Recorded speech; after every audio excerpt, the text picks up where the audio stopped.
Good morning, and welcome to the 445 Productive Through Joy Show with your host and your boy, Dr. Michael Datcher. The show airs each weekday morning at hella early at 4:45 a.m. here on YouTube's Michael Datcher channel, then at 4:45 p.m. on Facebook Live. Guys, today we're talking about joy and optimism. Man, it's such an important topic, especially given what's happened in the last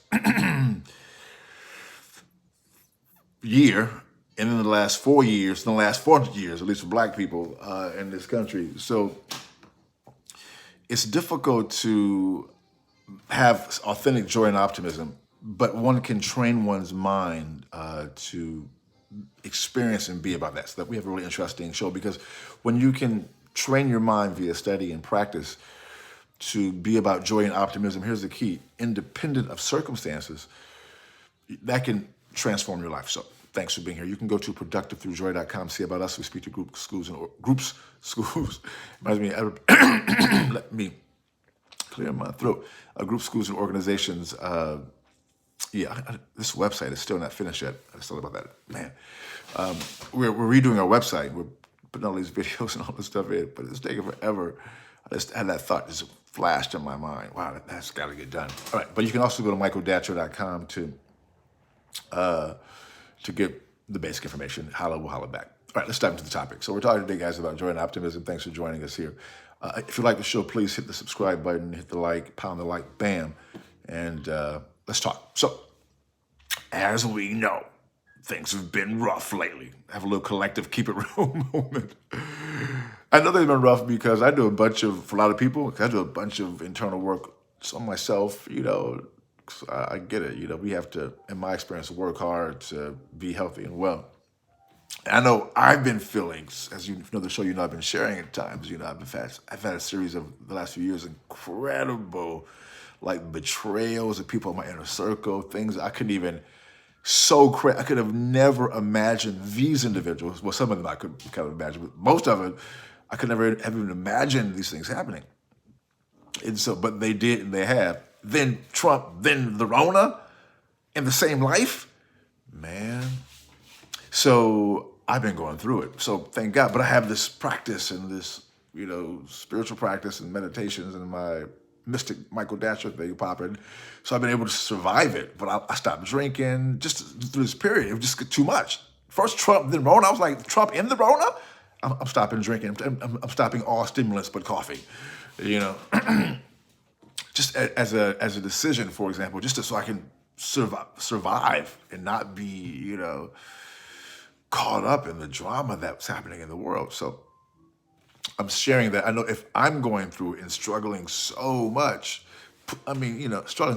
pushing through, but having a challenging time, I know that other people who don't probably have as many technologies that I employ every single day, I know other people are really going through it as well. And not that I'm so special, it's just that I work hard on myself, because I know, because my background is so crazy, I've learned that I have to really work on myself to be like this, So it's an authentic, this is not an act. This is my real self, But this takes work.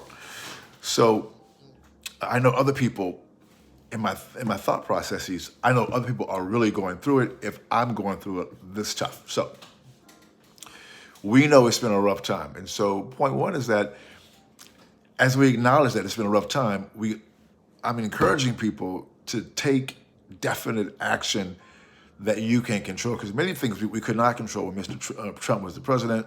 With the Rona ravaging literally the world, we couldn't really control it. We can take some actions to mitigate, but in terms of straight out controlling it, we could not control the Rona. As you know, if you know me a little bit, I just got my vaccination shot as a professor, so I was able to get, as an educator, that's one of the elements in California, you can get a shot if you're an educator. So I was able to get vaccinated yesterday, thank God. And so many of us are still in this process of dealing with, including me, because I want to still be safe, of course, with the Rona. And it creates anxiety because you don't know who got the Rona.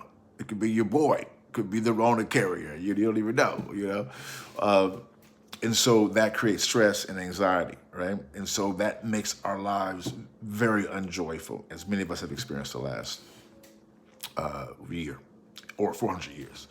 So once you acknowledge that, we have to, I'm encouraging you to take action. So if you know our show, we talk a lot about action via meditation, via other types of spiritual modalities, right? So we encourage people to learn about that and do that.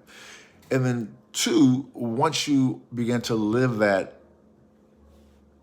action, that research, that study, and place it into practice. So my particular, as a small part of what I do, my meditation practice is an ancient African, they call themselves the land of Kemet, the land of the blacks, so we call it Kemetic.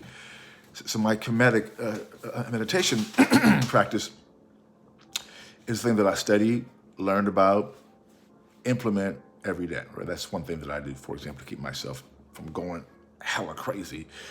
So I'm saying for you, and there's many different approaches to, for example, meditation. There's simply one technology. Many of them are powerful. The one that I use is the oldest ones that I've experienced. I mean, I don't know one that's older and more authentic than this one, but there could be. I just don't know about it. So that's what I use. Also as a black person, I want to have my spirituality connected to African traditions. That's what I do, right? But I'm saying, whatever your tradition is, jump on that train and make that a part of your day. And what you will find is that, which goes into point 3, what you will find as you begin to do that type of internal work, if you need drugs, if you need prescribed medication, do that. If there's a chemical imbalance, if you need therapy, do that. Whatever's going to work, I'm saying whatever's going to work for you, that's outside of yourself, certainly do that. But as a complement, hopefully as your core, ideally your core healing modality comes from inside yourself, and the therapy and prescribed medication, those can be complements to your core physician heal thyself approach to your health. But that's just my perspective on it. Once you begin to bring all those elements together, you can then begin to create joy and optimism. In part because we all know from 10th grade science that energy cannot be created or destroyed, it just changes forms. And as a result, that, as we say often on the show, because we want to drive this point home as often as we can, because it's so powerful, because it's so helpful, that the God thing, the Yahweh, Jesus, whatever you want to call it, I just call it one love. One love was here in the beginning, and from that one thing, all things spawned, were created. That energy is still here today, and it's everywhere, including inside of us. And so literally, you have that qualitatively, that one love, that God thing inside of you, and you can access it. One way to do it is through meditation, by going inside yourself. Once you know there's just one thing, I mean, that's just science. It's also metaphysical science, but it's also just straight up Newtonian science. Once you know that, you're like, whoa, hold on. The original thing, that God thing's inside of me? Okay, that's good news. That's good, right? So I can do the things that God can do, which is to create. That's what most of the so-called major religions identify as the defining characteristics of God. God is the creator. That means that you are the creator, that you can manifest things through, like the God thing. I'm just choosing different words, right? One love, right? And one thing that we learned through the quantum physics is that thoughts, as one part of this system, also this is science. Thoughts are things that you can hold a thought and tie that thought to emotion over a period of time, and that thought can manifest in the world of phenomena. It won't always happen. It doesn't happen every time. I'm not sure why that's true, but it happens, in my experience, more effectively. The more you believe in it, the more you tie to emotion, and the more you do it consistently. I've done it many times. It's extraordinary. And the thing is, when you have that power, we call that mysticism, but you can call it whatever else you want to call it. I'm a natural mystic, so I know all about this because I live this every day. But anyone can do it because it can be replicated. Once you do that, and that's a part of your program, that'll make you joyful and optimistic, because you know that no matter what's going on, you're on the side of the one God, and you're accessing that kind of power. It's going to be all right. Boom, goes the dynamite. Thanks for being here. We'll see you this afternoon at 4:45 p.m. Until then, let's talk about it. MP about it. Deuces, I'm out like a light.